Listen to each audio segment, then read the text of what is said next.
Você ouve agora o podcast As Clínicas Públicas de Psicanálise no Brasil. Tão profundamente elitizada no país, a psicanálise tem uma outra vocação, muito mais impressionante e muito mais importante quando voltada às questões sociais, como aliás já advertira seu formulador, Sigmund Freud, em discurso de 1918. A psicanálise, quando de vocação pública, é capaz de aglutinar em seu campo questões ligadas não só ao sofrimento psíquico, mas à memória, ao território, à resiliência e resistência políticas e ao fortalecimento das redes de relacionamento comunitárias. Uma ferramenta poderosa na luta por direitos iguais, equidade, sem distinções e discriminações de classe, raça e gênero. A partir da publicação do livro As Clínicas Públicas de Freud, de Elizabeth Andanto, pela editora Perspectiva, constituiu-se um grupo de psicanalistas e outros profissionais que têm estudado as clínicas públicas no Brasil. Esse podcast é fruto desse trabalho. Oi, pessoal. Hoje a gente está aqui começando a nossa conversa. Eu sou o Rafael Alves Lima. Hoje a gente está recebendo uma pessoa muito querida, uma grande referência na área, que é a Lúcia Valadares. A Lúcia é socióloga de formação, psicanalista, fez um doutorado fundamental, uma referência, na verdade, na área, sobre a história da psicanálise em São Paulo, em um recorte que vai até 1969. Foi publicado aqui em português. Ela defendeu o doutorado sob orientação da Elizabeth Rudinesco, historiadora da psicanálise, dispensa apresentações, né? E está publicado aqui em português, saiu pela editora Escuta. Enfim, quem não conhece esse texto, recomendo. Uma obra fundamental para a gente entender um pouco o que foram os nossos predecessores, né? O que é o legado aí da psicanálise paulista e paulistana. E a Lúcia também fez um pós-doutorado dentro do Laboratório de Psicopatologia Fundamental na PUC de São Paulo, que gerou uma exposição muito interessante. A gente teve a oportunidade de levar essa exposição para a biblioteca do Instituto de Psicologia da USP, com vários documentos, fotos de época, livros, enfim, um momento bastante especial, né? Enfim, que foi um primeiro momento de aproximação pessoal aí meu com a Lúcia. Isso daí já tem alguns anos, aí mais de 10 com certeza, para recuperar um tanto aí da história das clínicas públicas, da psicanálise, de psicanálise no Brasil, né? Então, queria um pouco já... Vou passar já direto para as perguntas, Lúcia. E, enfim, me ocorre te perguntar já de início, em função da sua tese, né, do seu doutorado, sobre a história da psicanálise em São Paulo, né, que você conhece, enfim, bastante profundamente essa história desde os primórdios, enfim, tendo em vista o nosso interesse aí da conversa entre a psicanálise e o espaço público, né, o compromisso que a psicanálise assume com a coisa pública, digamos assim, né, eu queria pedir para você contar um pouco como que era essa relação, né, dos primeiros psicanalistas, dos pioneiros aí do movimento psicanalítico paulista, com a saúde pública, né, ali entre os anos 20, entre os anos 40, né, a presença de uma parte aí desses psicanalistas nos serviços de higiene mental, né, e qual que era a relação entre a psicanálise e as pautas sanitaristas, né, e higienistas aí desse período. Bom, você vai me perguntando bastante coisa. Eu vou começar contando e aí você vai me interrompendo. O que eu acho que é uma característica da psicanálise no Brasil é que ela nasce na saúde pública. Acho que esse é um dado. Desde as primeiras experimentações, lá em 1914, né, no hospital da Casa de Misericórdia, no Rio de Janeiro, os primeiros relatos de casos que a gente tem, quando tem a primeira tese, lá em 14. Então, ela já nasce dentro desse espírito, numa perspectiva de tentar entender naquele começo o que era a psiquiatria, se existia um tratamento para loucura, uma grande preocupação dos médicos do início do século no Brasil, entender a histeria, o funcionamento da histeria, periferia. Então, personalidades como Juliano Moreira, por exemplo, que descobre, que tem contato com a psicanálise, porque vai ao congresso, participa de eventos mundiais, né? A elite médica do início do século era uma elite muito em contato com a Europa, muito em contato com as novidades da França. Então, a psicanálise chega, né, no Brasil como uma tentativa de responder a esse tipo de tratamento e vai para a saúde pública.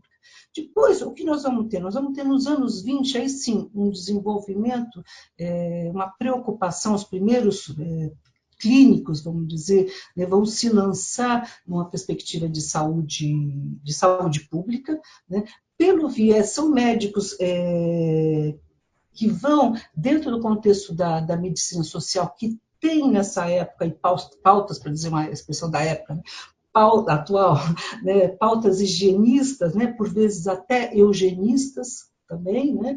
Todo esse movimento vai se interessar pela psicanálise porque esses médicos dessa época estão todos mobilizados num projeto de construção da nação brasileira. Vamos lembrar, né? A proclamação da República, construir uma nova nação, o que é o ser brasileiro, todo o questionamento em torno do que é ser brasileiro, do como pensar a nação brasileira, todo esse projeto de construção, no qual os intelectuais todos dessa época estão mobilizados, né? Os médicos, particularmente os que se interessam pela psicanálise, vão ver, né, e no imbricamento com a educação, porque eu acho que essa é uma questão importante no projeto de construção da sociedade brasileira, também toda uma visão de que o futuro, né, o brasileiro precisa, a identidade do Brasil virar na frente. Como se constrói essa identidade? Investindo na infância, investindo na educação.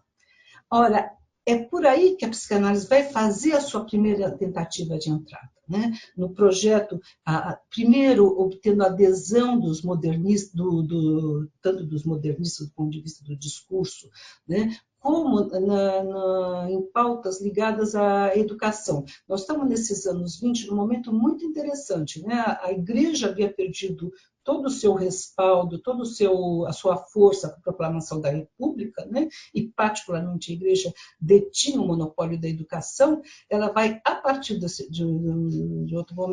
anos 20, tentar recuperar o seu prestígio com um outro movimento que está surgindo, que é a Associação Brasileira de Educação, os pedagogos progressistas, né, que vão se interessar pela psicanálise. Então, nós vamos ter nos anos 20 toda uma preocupação, um projeto mesmo de construir a Sociedade Brasileira de Psicanálise, um movimento psicanalítico, numa aliança com os educadores. Aliás, o título, né, do lançamento da primeira Sociedade Brasileira de Psicanálise em São Paulo, em 1927, o projeto, né, lançado no discurso do Franco da Rocha, é fazer, né, da educação, interessar a classe, vai dizer o Franco da Rocha, a classe de professores para o projeto da psicanálise. Então, tem toda uma aliança.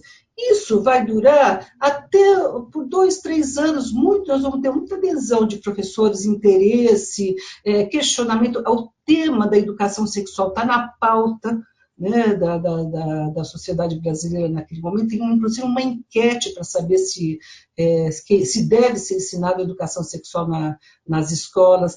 Dentro do discurso normal versus patológico, né, qual é a normalidade em construir um adulto são, precisa investir, precisa ensinar regras de educação, né, de sexualidade.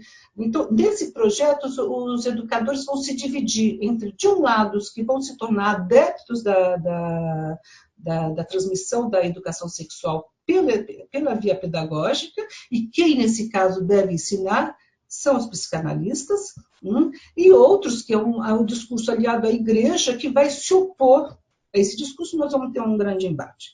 A minha hipótese, nós não temos ainda nada construído, precisa avançar, as pesquisas historiográficas precisam avançar nesse aspecto, mas a minha hipótese é que o discurso psicanalítico esteve no meio de um grande debate entre os pedagogos, sobretudo na Constituinte de 1934, onde se negociou a retirada do apoio da psicanálise. A partir daí nós vamos ver um recuo dos educadores em relação à psicanálise. Então, mas isso não importa, porque, por outro lado, nós estamos tendo o surgimento do investimento na igreja, sobretudo a partir de Getúlio Vargas, né, nos anos 30, o investimento da igreja, o investimento na educação, na criança, é uma das principais metas do Getúlio nos anos 30. Né? E, obviamente que os nossos psicanalistas, os primeiros praticantes, vão encontrar na psicanálise um viés, né, para a contribuição do que é a chamada criança-problema. Então, nós vamos ter, é o que eu sustento um pouco, nós vamos ter esse primeiro movimento onde a psicanálise entra com tudo em cima de um discurso sobre a sexualidade, posso até falar mais sobre isso depois, porque é uma polêmica interessante, e para um segundo momento esse discurso da sexualidade é deslocado, né, inclusive como uma estratégia mesmo, estratégia de discurso para a criança-problema. E a partir daí nós vamos ter a experiência do Arthur Ramos, né, entre 34 e 38, no Rio de Janeiro, que por razões políticas, inclusive, acaba se retirando desse movimento, mas teve uma experiência muito rica, onde atendeu mais de 1.000 crianças em 4 anos na rede pública. Né? Em São Paulo, essa experiência mais elaborada vai se repetir através da figura do Durval Marcondes. Ora, a psicanálise faz a sua entrada, de fato, na sociedade paulista, né, pelo viés da saúde pública, pela educação, como pelas famosas clínicas de orientação infantil. E esse é um projeto muito interessante, porque ele vai introduzir a profissão de psicanalista na rede pública, né, a primeira categoria mesmo de profissão, psicanalista, que vão escutar crianças em um projeto que vai longo, que vai até os meados dos anos 70. Veja bem, né? Que vai formar professores, que vai formar pais, que vai fazer reunião com alunos nas escolas, que vai fazer visitas, que vai ter discussão. Enfim, um projeto, realmente a psicanálise vai nascer, dá para dizer isso, né? Vai se desenvolver, vai ter uma expansão muito grande no campo da saúde pública. Então, eu acho que essa é a primeira coisa que chama a atenção e como isso persiste ao longo do tempo. Tá? Isso é uma particularidade do Brasil, eu acho. Não, bem interessante, né? Pensar também o quanto esse arco histórico é longo, né? Ele começa nesse período e ele se estende até os anos 70, né? E você comentou um elemento que eu acho bem interessante, acho que é bem importante mesmo para a gente entender, né, a história da psicanálise no Brasil, que é esse compromisso com uma espécie de ideia de modernização do país, né? Existia um projeto, né, de um Brasil futuro, né, para o qual os cidadãos deveriam estar preparados, né, não só socialmente, economicamente, mas também psicologicamente, poderíamos dizer. É um viés comportamental, é um viés de correção dos defeitos, das taras e vícios dentro de uma associação com o discurso higienista da época, ao qual se soma também a contribuição a partir dos anos 40 da psicossomática nos Estados Unidos, que terá um papel muito grande, ainda pouco estudado no Brasil, do ponto de vista da história da psicanálise, mas pode ser que a descoberta de uma medicina psicossomática, né, o desenvolvimento da medicina psicossomática nos Estados Unidos a partir dos anos 40, vai ter um papel muito importante entre os psiquiatras brasileiros, né, que vão atuar onde? Que vão atuar no Juqueri, nos hospícios. Né? Isso é muito pouco sabido. As relações nossas com a psicanálise americana ainda são um pouco trabalhadas, embora a gente tenha bastante indícios disso. Tá? Pois é. Embora também tenhamos psicanalistas, eu lembrei da Margaret Gill, né, que foi uma didata dessa época, que era americana, né? Tem esse trânsito. E acho que pensando também desse ponto de vista do desenvolvimento, né, de um projeto, né, de Brasil-nação, né, que passava pelo discurso psi, por assim dizer, pensando nisso que você acabou de falar dos anos 40, eu queria te perguntar algo, chegando já mais um pouco para os anos 50, né, que esse projeto de desenvolvimento chega em um estágio muito interessante, com uma transformação política, né, com o fim da era Vargas, por assim dizer, se é que dá para dizer que o getulismo acabou, mas enfim, isso é outra conversa. mas que enfim, com a ascensão, né, do Juscelino Kubitschek à presidência, né, em que o desenvolvimento e a modernização do país passa a ganhar outro perfil, né? Queria trazer um pouco os anos 50, porque, enfim, também acompanhando a sua tese, é o período em que começa o processo de institucionalização da psicanálise, né? E, enfim, a formação dos psicanalistas nos moldes, né, da Associação Psicanalística Internacional. Queria que você me contasse um pouco assim, como é que fica na sua leitura a compreensão dessa relação entre a psicanálise e a coisa pública em um momento, né, de, enfim, implantação do liberalismo no Brasil e esse espírito modernizador que os anos JK compreendem e representam. Isso só vai se intensificar na realidade, né? Nos anos 50 a gente tem aí o processo mais de institucionalização, mas vai se constituir em São Paulo e Rio de Janeiro. Na verdade, São Paulo desde 1938, com a chegada da Adelaide Cor. Só que nós temos a guerra, né? Durante a guerra os laços são todos rompidos, a própria Adelaide Cor, judia, chega, né, fugindo do nazismo, e chega por um acaso, grande acaso, ao Brasil, porque o Jones, lá no Congresso de 1936, o Jones, ela foi destituída naquela terrível política de salvamento da psicanálise instituída pelo Jones, né, que todos os psicanalistas judeus foram forçados a se demitir da sociedade berlinense, né, da esplendorosa sociedade berlinense, que virou o Instituto Göring. Né, naquele momento, a Adelaide Cor, que foi a última analista a receber o certificado de analista na sociedade berlinense, a última e já expulsa, né, e já sem sociedade, sem instituição. Né? E ela vai ao Congresso, nesse mesmo Congresso onde o Lacan teve a palavra cortada pelo Jones ao cabo de 10 minutos, esse Congresso é muito importante para nós. Ele diz para Adelaide Cor, que não sabe para onde ir, né? Tinha pensado em ir para a Palestina, onde o ex-analista dela estava, mas ela desiste.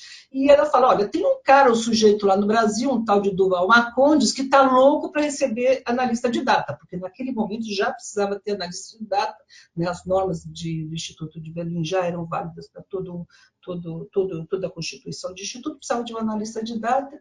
E o Duval Marcondes vinha tentando, ninguém aceitava. Eu falei, bom, eu vou. Certo? Ela tinha família, ela tinha conhecidos da comunidade judaica, ela vai para o Brasil, vem para o Brasil, e chega aqui, ela demora um ano para se adaptar, para se adequar, aprender a língua, ela só vai procurar o Marcondes em 1938. Que quando vê chegar aquela figura, ele abre os braços, abre as portas, vem atrás de pacientes, e assim ela começa a formar a clínica. Mas é uma coisa muito minúscula do ponto de vista da formação dos analistas. O forte mesmo continua sendo, e é nesse momento que justamente o Duval Marcondes lança a Clínica de Orientação Infantil em São Paulo. Então ele lança a Clínica de Orientação Infantil, ele introduz a psicanálise na Faculdade de Sociologia, na Escola de Sociologia e Política, na época, que até hoje tem a disciplina psicanálise, diga-se de passagem, né? Isso nasce lá em 1938. Ele começa a aparecer gente do Hospital do Juqueri, na época chamava Juqueri, né? Hoje é Franco da Rocha, mas do Juqueri, que sempre manteve. A discussão continua no social, a vida institucional fica muito pequenininha, restrita no consultório, na formação desse primeiro grupinho, que depois vai fundar em 1945 a primeira sociedade de análise. Então, nos anos 50, o que acontece? Só ganha maior dimensão, e a expansão ela vai ocorrer. São Paulo é muito particular, tá? O Rio é diferente de Porto Alegre, são as 3 capitais onde a gente tem até os anos 70 psicanálise, né? No Porto Alegre está começando, os gaúchos vão para a Argentina nos anos 50, né, fazer a formação. No Rio, pós-guerra, vêm duas personagens, né, um judeu e outro que colaborou com o nazismo, as disputas entre os dois que estão na cisão que a gente conhece desde o início, né? A expansão lá, o movimento lá é atravessado por outras questões. São Paulo não, São Paulo é muito mais dinâmico, inclusive do ponto de vista da exploração das possibilidades de intervenção da psicanálise. E nos anos 50, nós também vamos ter, com a questão do surgimento dos primeiros grupos de psicoterapia, dentro sempre de um discurso de modernidade, de uma disciplina que vai crescer, de instituições que são afiliadas ao antigo INPS, né, que eram criados por convenções, instituições criadas por convenções mesmo sindicais, né, que tinham institutos. Nesses institutos diversos analistas vão atuar nos anos 50, nos anos 60. Então, você tem uma ampliação. E aquele pequeno grupinho de analistas que forma no espaço privado. Mas o investimento continua sendo por essa. Tem todo um projeto de introdução da psicanálise na universidade, que foi um sonho do Durval Marcondes desde a fundação da USP, em que ele vai conseguir nos anos 50. Então, continua essa mobilização e essa ampliação por esse investimento no social. É realmente rica a penetração da psicanálise no social. Aliás, eu diria assim, o próprio ditado popular, Freud explica que só existe no Brasil, né? Eu acho que dá um pouco dessa dimensão de como a psicanálise desde o início penetrou na cultura. Eu acho que é um bom exemplo. Então, nós vamos ter esse tipo de intervenção ao longo de todos os anos 50, né? Ao contrário, né? Criando inclusive psicoterapia de grupo. O primeiro movimento de psicoterapia de grupo psicanalítico surge em 57, 58, né? Eles se dão conta de que para atender um público mais amplo precisava, né, de grupo, de uma forma bem amadora, eles vão tentando praticar. Então, isso permanece, a psicanálise e será um discurso da modernidade. Né, e será recebida. Então, nos anos 50, com a criação dos institutos da IPA, a consolidação, isso tudo permanece. Isso, eu acho que, particularmente em São Paulo, é obra do Durval Marcondes, impulso do Durval Marcondes.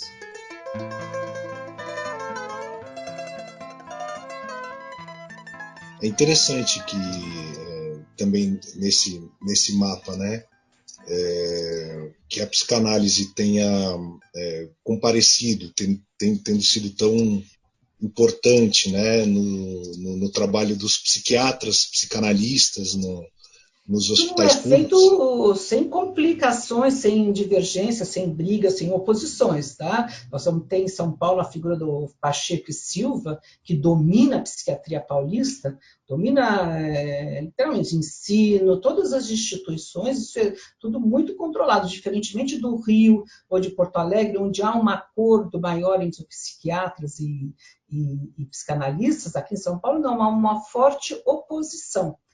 Na verdade, as duas disciplinas nascem e se desenvolvem conjuntamente ao mesmo tempo, né? É uma coisa muito, muito interessante. E cada um buscando os seus espaços.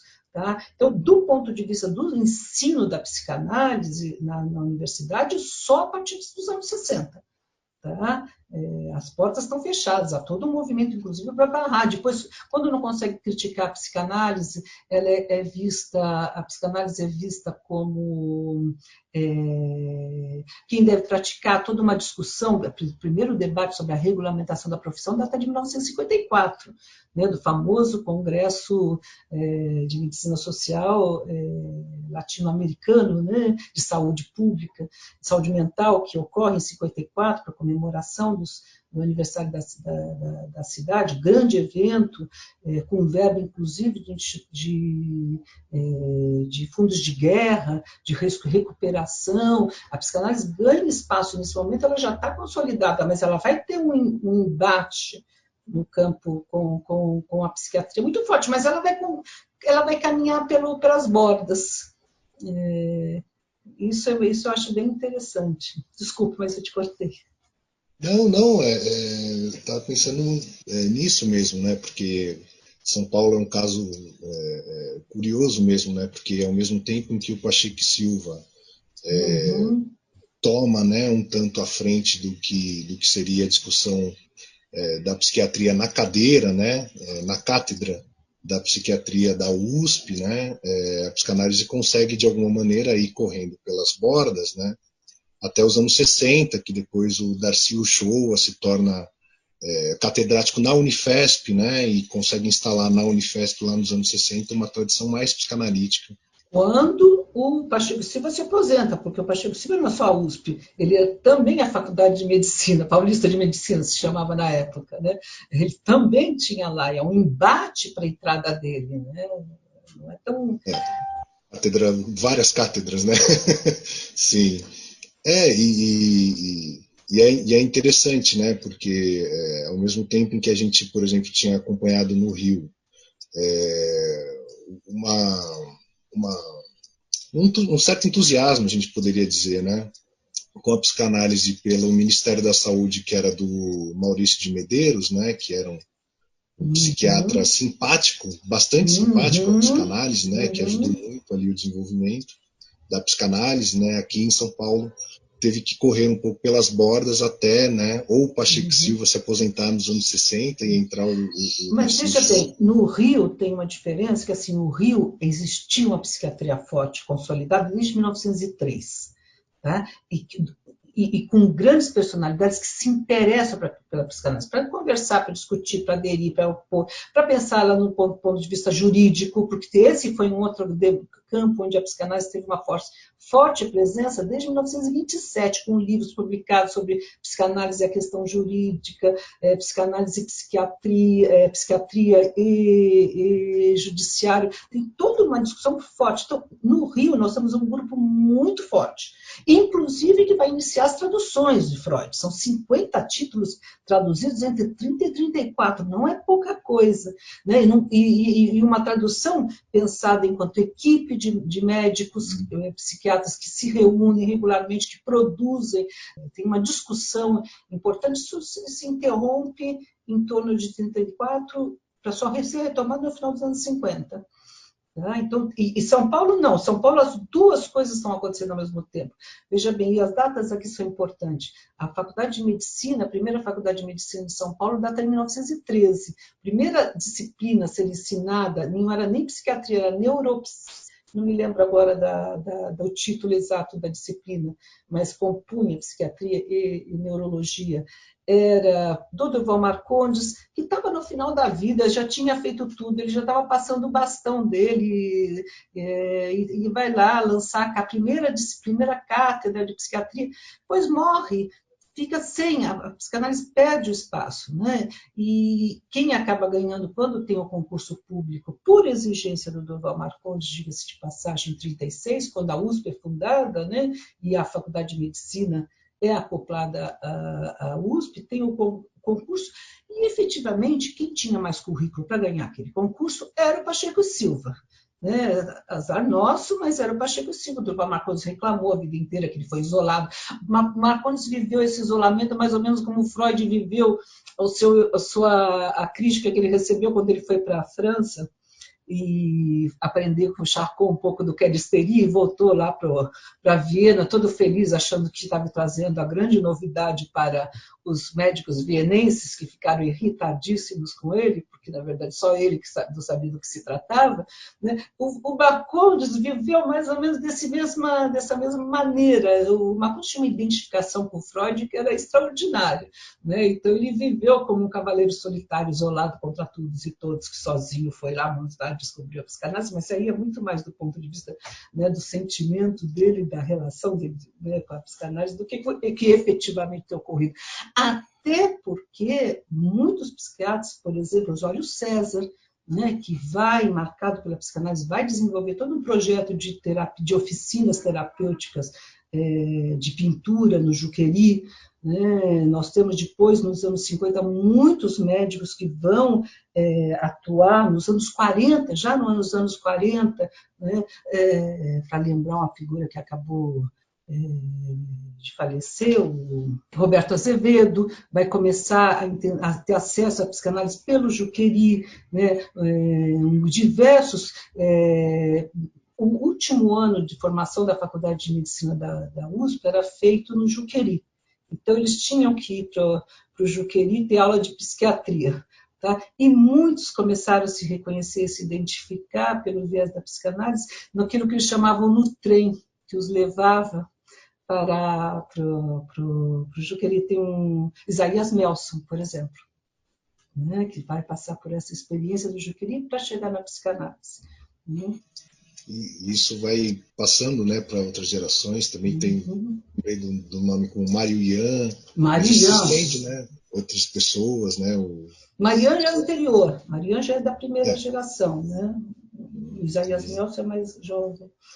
E uma coisa que eu ia perguntar também, né, porque uma parte desses, mesmo dessa geração anterior, eu lembrei do Mário Ian também em função disso, mas que também vão receber os psicanalistas formados da geração seguinte em hospitais psiquiátricos particulares, né? Tem o Instituto Axê, teve uma importância, o Sanatório Bela Vista, né?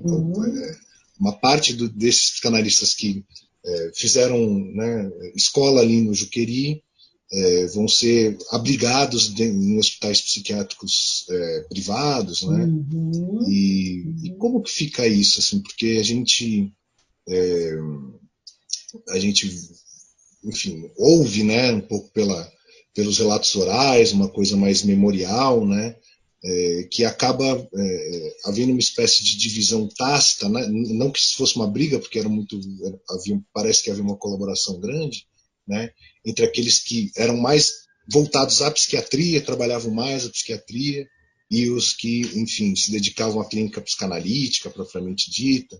É uma coisa um pouco confusa, enfim, queria ouvir você um pouco sobre isso, assim, e se isso de fato vira um legado, assim, se essa divisão se confirma num legado ou não. Né? Olha, eu acho que não tem uma oposição, tá? Eu acho que são coisas complementares. Né? Tem uma preocupação, e a gente tem que situar no contexto dos anos 50, 60, Marian, bem lembrado, uma figura importantíssima, inclusive na saúde pública, tanto no acesso na construção privada, ele tinha dois hospitais, né? 2 clínicas privadas, quanto na saúde pública. Ele foi funcionário público até aposentar e continuou, ele saiu do Juqueri, foi atuar na saúde, como é que chama, nos postos de saúde, dava curso de matrimônio, enfim, ele era uma figura extremamente interessante, uma pena que o material, que os arquivos dele tenham sido queimados. Quando eu fui fazer meu pós-doc, eu tinha um projeto de restauro, de recuperação desses arquivos dele, e com quem eu tinha conversado com o filho dele, na época, aliás, um psiquiatra também, sobre esse projeto, e eu voltei a conversar com ele, entre tempos ele tinha queimado todo o arquivo dos pais, o que é uma pena. Tem uma história aí da relação da psicanálise com a saúde pública que foi perdido justamente, foi responsabilidade do Marian, mas teve o Oscar Rezende de Lima, teve o Ferrão, enfim, toda uma geração. O que está desenvolvido, o que nós tínhamos era assim, existia uma necessidade de construir a instituição, tá? de investir na instituição e continuar abrindo portas para a psicanálise. Então, o que faz o Durval Marconi? O Durval Marconi vai atuar na formação da curso de psicologia. Né? Primeiro curso de especialização em psicologia da USP será obra do Durval Marconi, da clínica, tem todo um investimento nesse sentido. Um outro grupo está na sociologia política, ensinando psicanálise e formando as assistentes sociais, as educadoras sanitárias, que viraram educadoras psicologistas, educadoras psicanalistas, o cargo foi mudando de nome ao longo do tempo, tem todo também um investimento nesse sentido, tem uma preocupação de difundir a psicanálise muito grande na imprensa, na rádio. O rádio vai ser um canal de transmissão importante da psicanálise. Então, nós vamos ter esses dois movimentos e essa meio que uma espécie de divisão de tarefas. Eu costumo pensar essas primeiras gerações como uma grande família. Né? Ninguém se amava muito, mas todo mundo se tolerava, se suportava, porque tinha um projeto comum que era de lançar a psicanálise, desenvolver a psicanálise. E, nesse sentido, eles optaram por realmente um compromisso de manter a unidade do movimento. E não foi por acaso que a psicanálise, a IPA, nunca rachou em São Paulo. Teve briga, teve disputa, o que você quiser, mas não teve uma ruptura. Né? Eles tinham um acordo entre eles, e isso foi importante até 1970. Tá? Foi por isso que é diferente do Rio de Janeiro, que é diferente de Porto Alegre, onde as disputas são mais acirradas. Então, não havia exatamente uma distinção. Tem um pessoal que se envolveu menos com a vida institucional, tá? E que ficava mais na retaguarda, que não tinha interesse nessa questão, e tinha o pessoal que batalhava. Então, não havia...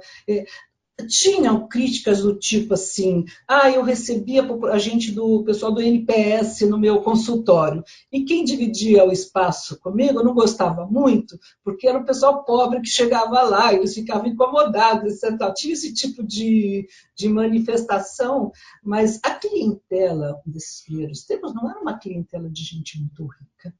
Né?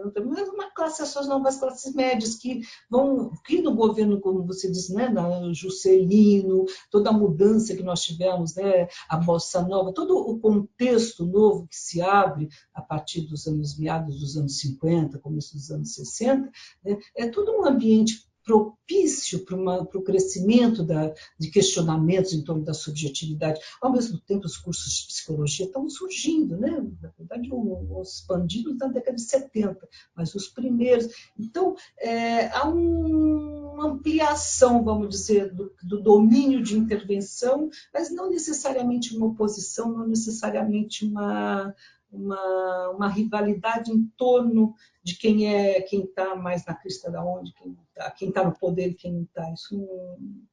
Entendi, não, ótimo, esclarece bastante, assim.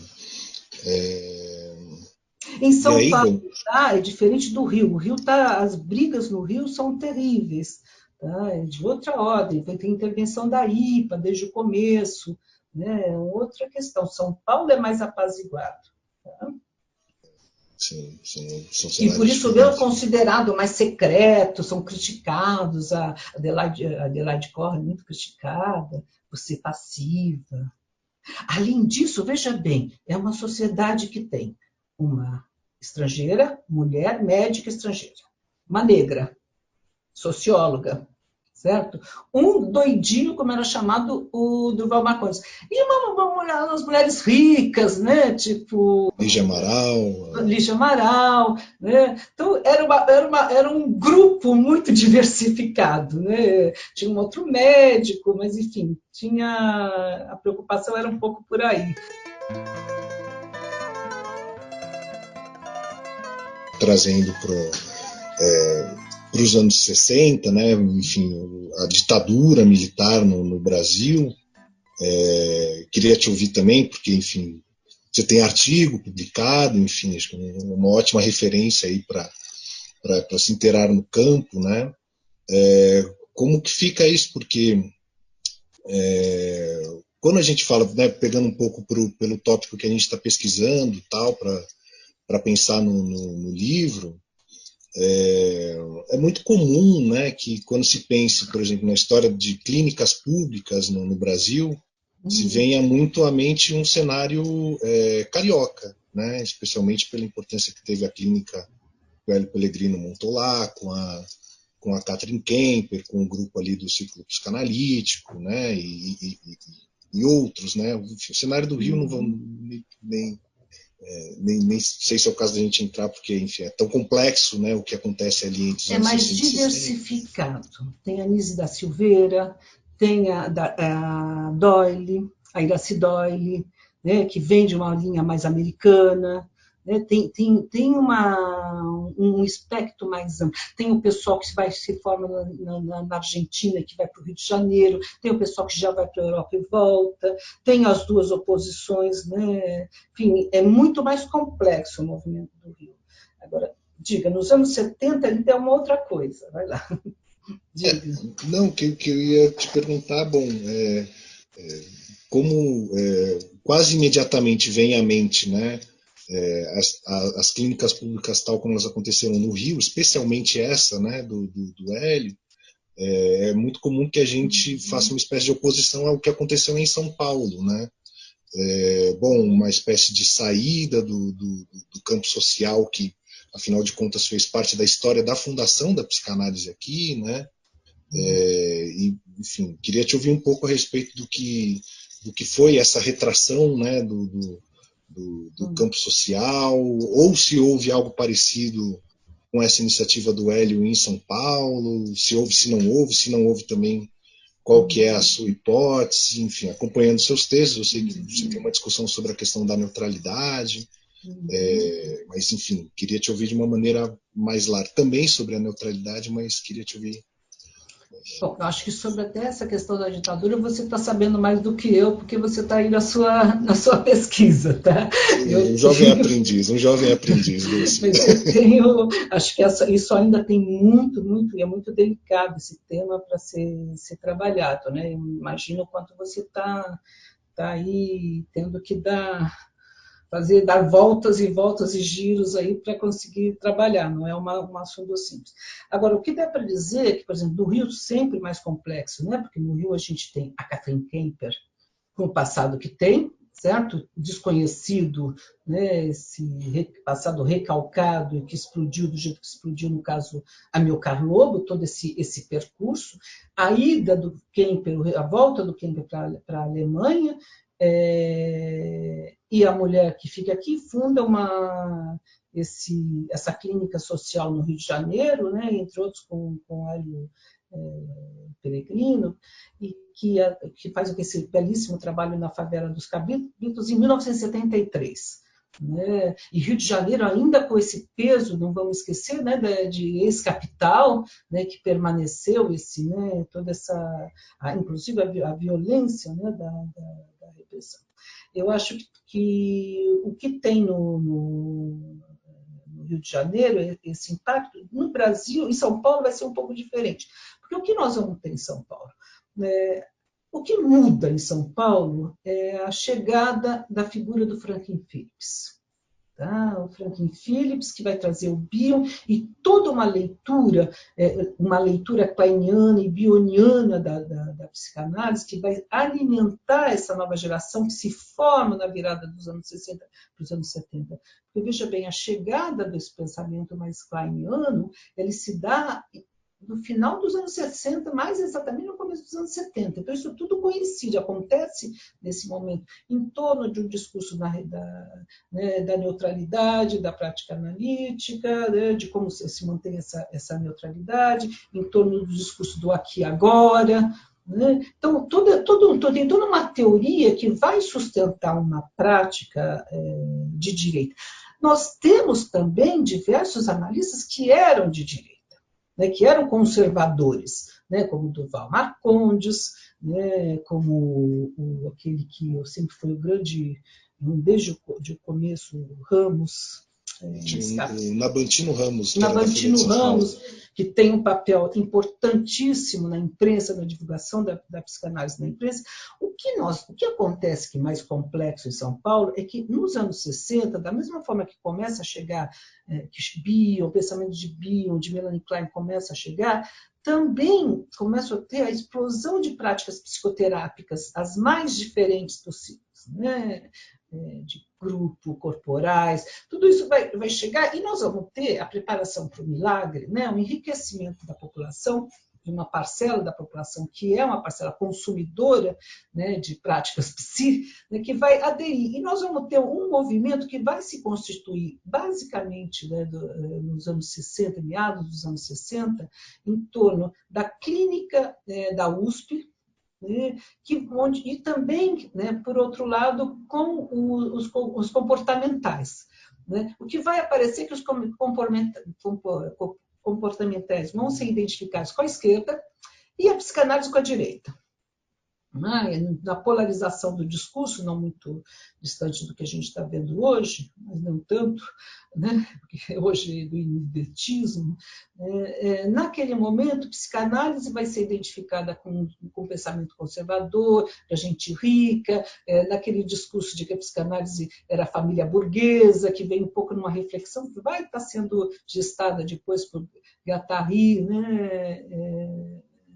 Nos anos 70, todo esse debate, a psicanálise vai ficar atravessada por esse momento. Embora ela faça todo um trabalho do social, embora ela tenha essa força ainda no social e mantém, mas no discurso acadêmico, essa polarização vai ocorrer na USP e isso vai custar muito caro para a psicanálise.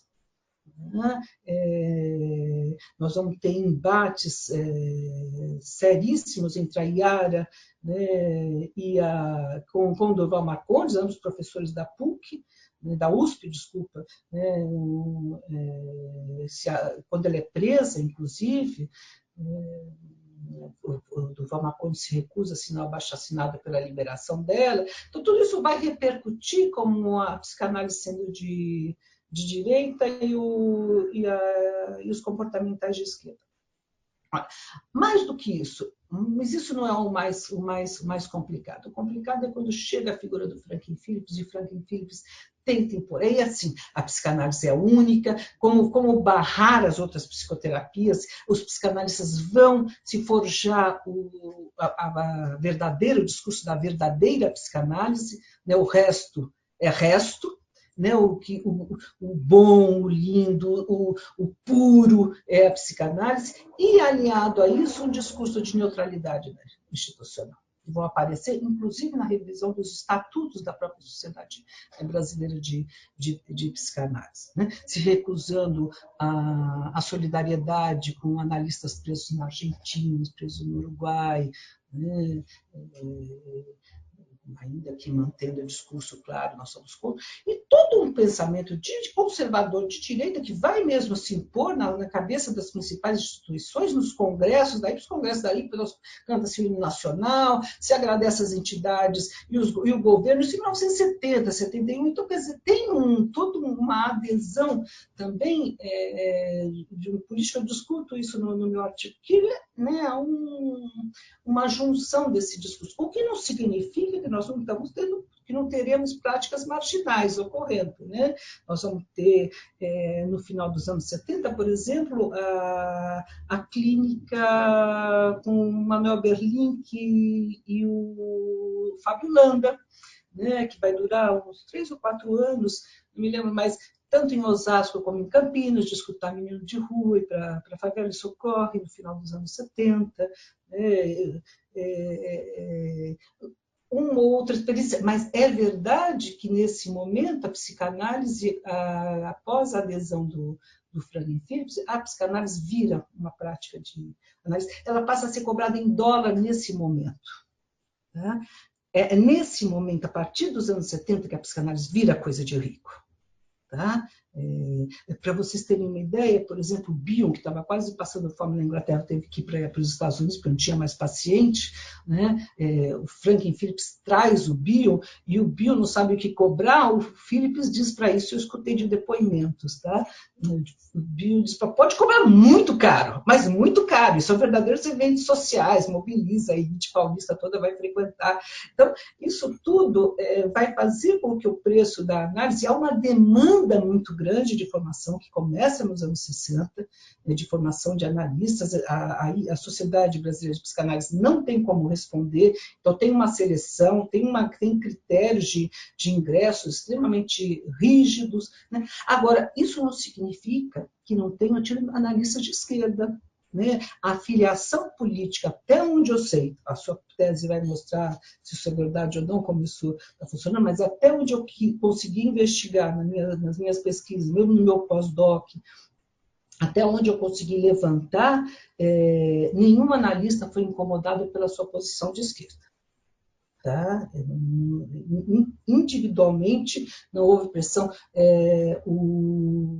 Isaías Melson, que era de esquerda, Nozek, que tinha sido preso, né, inclusive no começo dos anos 60, 70, torturado, etc., entrou na Sociedade Brasileira de Psicanálise, não foi excluído, teve acesso, frequentou, quer dizer, até onde a vida institucional, em momento nenhum, esteve em perigo em São Paulo.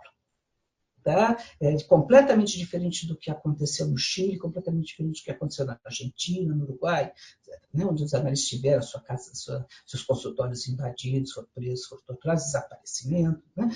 Quer dizer, isso nós não tivemos, até onde eu sei, no Rio de Janeiro. A figura da Virginia Bicuda era uma pessoa absolutamente reacionária também, era uma das que mais defendia a posição de neutralidade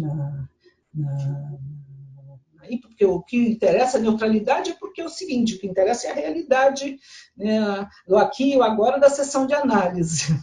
A realidade lá fora não nos interessa, sabe? Vamos tampar os ouvidos para o barulho que tem lá fora. Né? Tá? Eu acho que eu não sei se eu te respondi. Não, sim, porque acho que é um pouco onde a gente está também querendo chegar, né? Essa discussão, né, que torna equivalente a neutralidade clínica, a neutralidade analítica, da neutralidade política, né, tornam as duas, né, formam uma espécie de equação de igualdade entre as duas.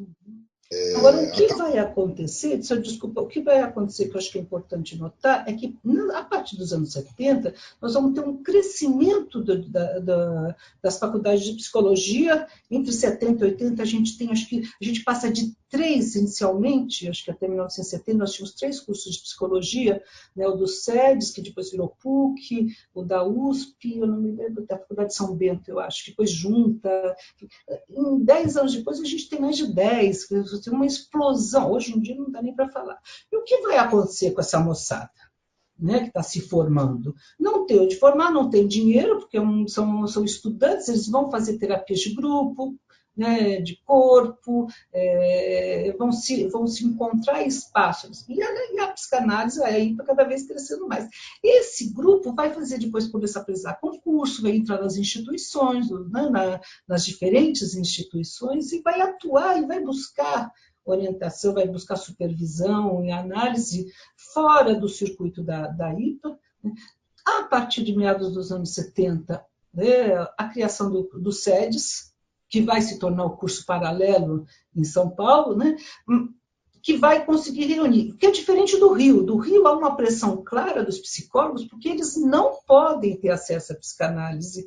Né? É diferente, como em Porto Alegre. A diferença é que em Porto Alegre tem os jesuítas, né, que chegam, Maluvá, que chegam e que desenvolvem, né, nas universidades católicas, inclusive, toda uma vertente, vamos dizer, paralela. Não gosto dessas pessoas, acham horrível, mas enfim, era o termo da época. Né? Em São Paulo, não. Em São Paulo, você podia ser psicólogo e se inscrever e fazer formação na IPA. Não havia essa restrição. Né? É por excesso mesmo de demanda e cursos e pelas possibilidades também de formação de atuação imediata. Veja bem, nos anos 60 e 70, o sujeito entrava, começava a formação dele em psicanálise, ele abriu o consultório em 6 meses e ele estava cheio. Um ano, assim, essa geração conta como era rápido. Hoje, um jovem analista demora 10, 15 anos para formar o seu consultório e olhe lá as duras penas. Né? Então, existia, o mercado era um elemento importante naquele momento. Né? E de fato, né, as coisas mudaram, né, porque havia uma espécie de plataforma de ascensão social que a psicanálise propiciou, né, nesse momento, a um grupo muito pequeno e, enfim, com a derrocada do milagre, digamos assim, com a expansão das universidades, principalmente de psicologia, a pressão aumenta, né, em relação à instituição oficial, e outras instituições com espírito mais progressista. Você lembrou do SEDES aqui em São Paulo, acho que é fundamental, né, segunda metade dos anos 70, acaba, enfim, dando uma importância muito grande. Né? A criação do SEDES quando dá um racha na IPA, né?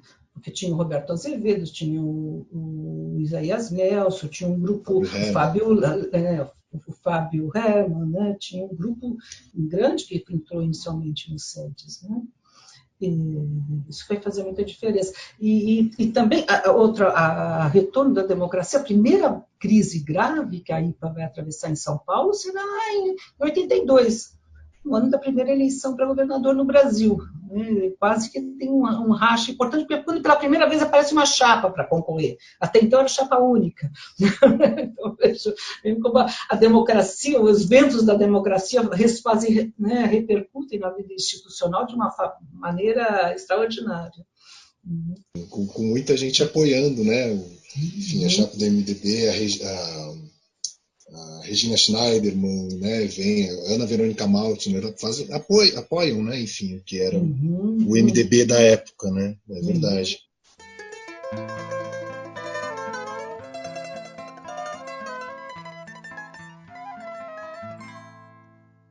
Encaminhando um pouco para o final, assim, das coisas que eu queria te perguntar, trazendo os ventos da democracia, né, que, enfim, sopram muito, muito suavemente nos dias de hoje, né? A gente tem que abrir a janela e respirar bem fundo para lembrar desses ventos que estão difíceis, né? Enfim, eu queria te perguntar um pouco né, desse momento aí dos anos 80 para frente, né? E enfim, especialmente a criação do SUS aí como um marco que está sendo importante para a gente pensar.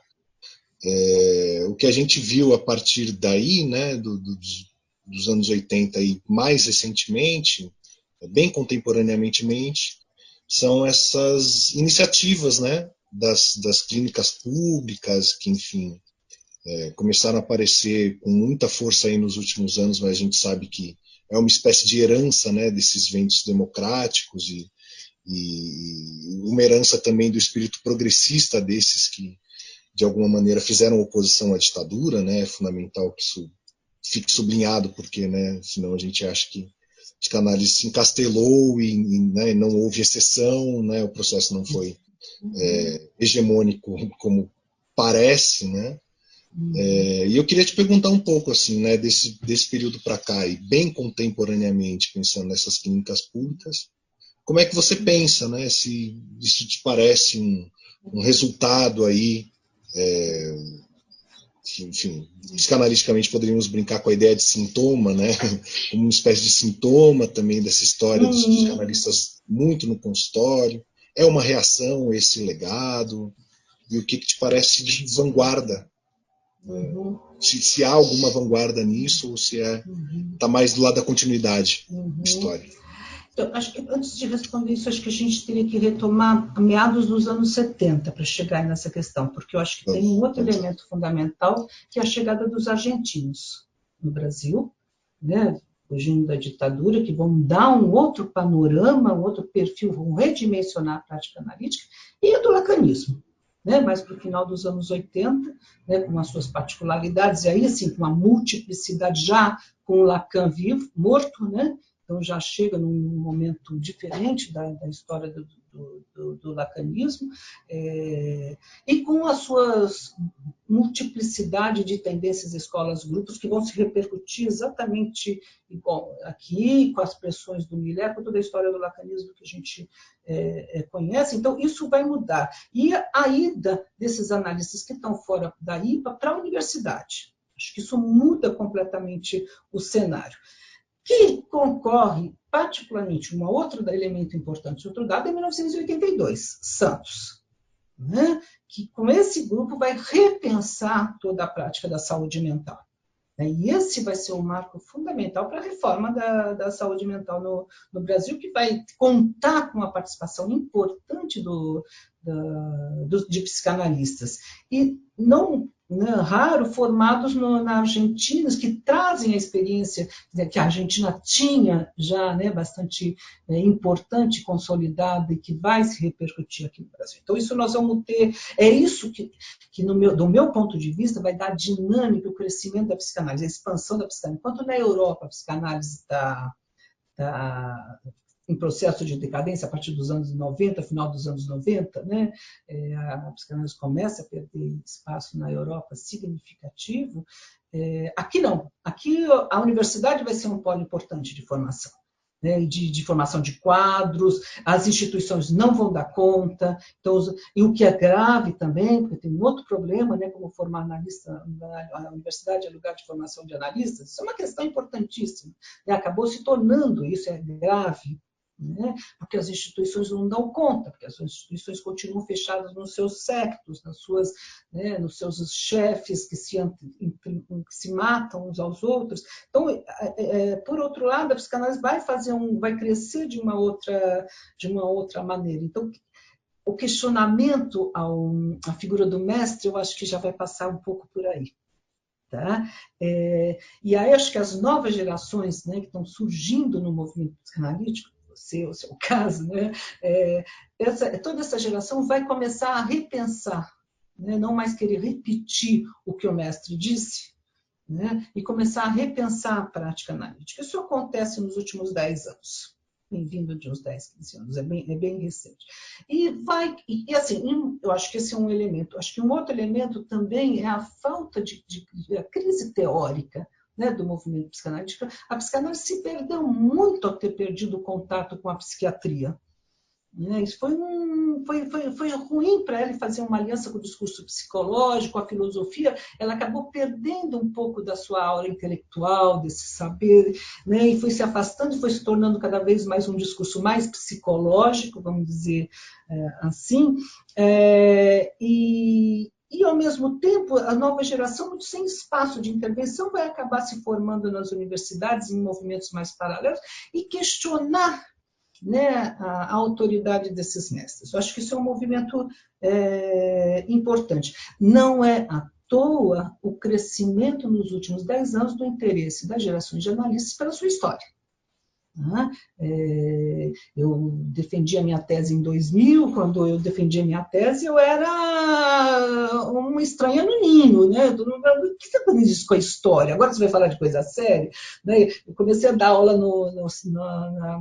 na PUC, eu dava o primeiro módulo de história, de fontes da teoria freudiana, como nós chamamos, que era uma retrospectiva histórica. Bom, agora a gente vai falar de... Muito legal, muito interessante, é muito bom, agora a gente vai falar de psicanálise. Então, isso tudo mudou de uma forma considerável nos últimos 10 anos. A necessidade de buscar história, de resgatar, né, autores que ficaram para trás, que ficaram desaparecidos, todo esse movimento que vem crescendo é muito recente no Brasil. Antes, quem escrevia história era velho, né, aposentado, que colocava do lado, dava um título para ele e dizia que agora conta a história. Então, hoje não, se busca com um método historiográfico, questões, nós fizemos um evento ano passado, nós já produzimos coisas juntos, há toda uma preocupação em pensar a psicanálise a partir de referenciais teóricos. Então, o que eu me pergunto, é um sintoma sem sombra de dúvida. Eu acho que é muito, de um lado, eu acho que é uma tentativa de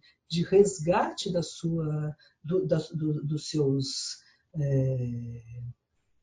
da sua filiação, né? Eu acho que passa por uma questão como essa. Eu acho que tentar fazer diferente sem sombra de dúvida. E por que não? Acho que é um compromisso mesmo. A minha única preocupação nesse movimento é se não acaba sendo um movimento de dizer, olha, de jogar fora os velhos. Sabe? Eu acho que a gente tem que entender, tem que ressituá-los, tem que contextualizá-los. Eu acho que tem que recolocar a posição de cada um no debate da época, nas questões que se colocavam para a época, para a gente não se tornar, e eu tenho muito receio dessas novas gerações, de virarem juízes da história. Eu acho que essa é uma preocupação mesmo. Super importante você estar colocando isso. Ela não deve ser um acerto de contas, ela é uma tentativa de acerto de contas, de fazer diferente, mas fazer diferente não significa jogar fora. E por isso que eu acho importante. Não é novo esse negócio, essa história, né, dessas práticas na rua, elas são antigas, elas sempre existiram. Tá? Mais ou maior ou com menor intensidade, a psicanálise nasce nesse contexto. Como ela foi se perdendo, como ela se juntou, como ela fez, é uma coisa, mas isso não é novo. Isso se inscreve, eu diria, numa tradição paulista, brasileira, paulista, etc. Não sei, precisaria estudar nas outras regiões, agora estão aparecendo mais teses, a gente está tendo mais possibilidade de montar um quadro maior da psicanálise no Brasil, isso é importantíssimo, eu fico muito contente, né, que isso esteja acontecendo, mas acho que a gente precisa ressituar para não dizer agora, mais uma vez, como sempre, vamos jogar a nossa história fora e escrever uma nova bonitinha, porque aquilo que estava feito... Não, foram grandes analistas, foram grandes personalidades que batalharam por impor essa disciplina, que militaram pela disciplina nas suas diferentes posições. Né? E acho que esse movimento ele se inscreve nesse processo, claro que provocando rupturas, provocando relançando novas questões, isso que é interessante. A gente escreve a história não é para ser erudito, a gente escreve a história porque a gente quer relançar questões para o futuro, para o presente, para o futuro, para ajudar a pensar a nossa prática. Né? Eu acho que é um pouco isso que é a minha preocupação com a atualidade. Mas eu vejo com super bons olhos esse movimento. Acho que a psicanálise pode ganhar espaços novos, à condição dela ir buscar conversar com os psiquiatras, com os neurologistas que gostam de conversar com a gente. Porque senão a gente vai perder muito espaço. Né? E particularmente no que diz respeito à clínica das psicoses. Eu acho que a psicanálise já acumulou uma certa experiência sobre isso, eu acho que a gente, bastante significativo, acho que a gente tem com quem dialogar, em vez de dar as costas uns para os outros. Né? Perfeito, perfeito, Lúcia. Acho que, enfim, estou totalmente de acordo. Só, enfim, um pouco para contextualizar também, né? Estou totalmente de acordo com o que você diz. Acho que quando a gente fez o lançamento do livro da Elizabeth Andanto, né, no ano passado, de alguma maneira a gente acabou conseguindo responder aos anseios, né, não só de uma nova geração, né, um pouco a qual eu pertenço ainda, né, os anos passam rápido, mas enfim, acho que eu ainda pertenço a ela, que era um pouco de entender onde estavam, né, onde estava a história daquelas inquietações que essa geração sentia e partilhava. Né? Então, de alguma maneira, o livro da Elizabeth Andanto acabou respondendo a uma espécie de questão que era, bom, então, no final das contas, a gente é herdeiro desse pessoal que teve essas iniciativas de clínicas no Entre Guerras, né? Sim.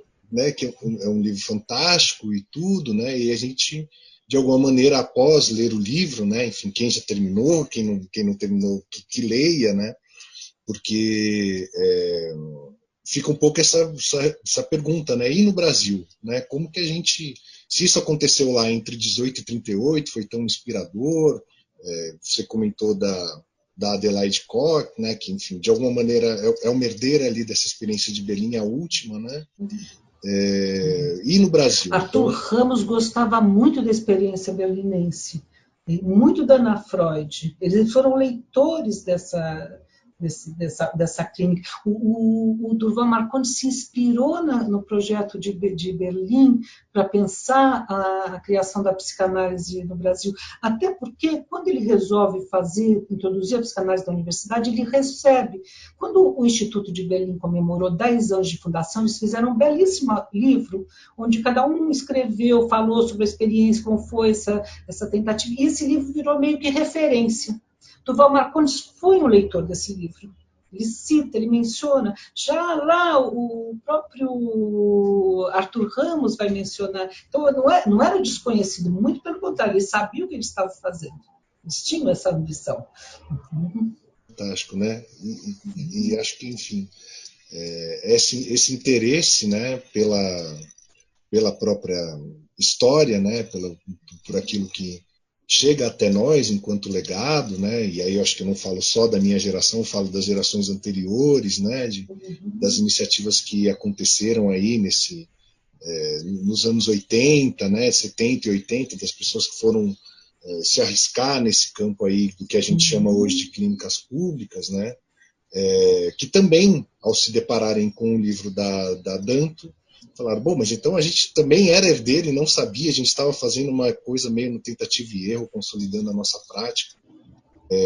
Então a gente também é herdeiro desse pessoal, então Eu acho que, enfim, concordo plenamente assim com essa ideia de que a gente vai estudar a história não por uma erudição intelectual, É claro que a gente conquista muita coisa, né, muitos recursos intelectuais estudando história, mas justamente para colocar questões para o futuro, né? Eu acho que um pouco isso está inspirando a gente nesse projeto, um pouco isso que a gente está querendo buscar, né, para compreender o que é o compromisso da psicanálise com a coisa pública, né? E com o Acho aspecto mais largo da importantíssimo justiça construir social. arquivos. Né? Faltam arquivos da psicanálise. Né? Lá no meu pós-doc, lá em 2001, eu propunha isso, né? Que a gente precisa começar a construir arquivos, porque é uma história que é sempre jogada fora, que sempre vai para lá. Isso não é mérito dos psicanalistas, não. Acho que é de todos os campos do saber. Né? Nós não temos o hábito de construir história, nós estamos sempre começando do zero, né? Já dizia o Schwartzman, né? Lá atrás. Que horas são? Então, eu acho que nós fizemos o mesmo erro. Talvez uma maneira de fazer diferente seja começar a construir arquivos, né? Registro dessas experiências. E, nesse sentido, eu acho que é super interessante esse projeto de vocês, né? De começar a registrar mesmo. Não só escrever a sua história da sua instituição, mas a do movimento de diferentes formas. Sim, é isso. Perfeito, Lúcia. Queria te agradecer por essa aula. Por favor, que eu não você sei se eu nos dá. respondi tudo meio confuso, eu me perco, enfim. Não, tá ótimo, está ótimo. Obrigado mesmo, porque, Obrigada. enfim, Eu fico agradecido. Se eu puder colaborar, estou à disposição. já está colaborando, Lúcia. Obrigado, obrigado mesmo.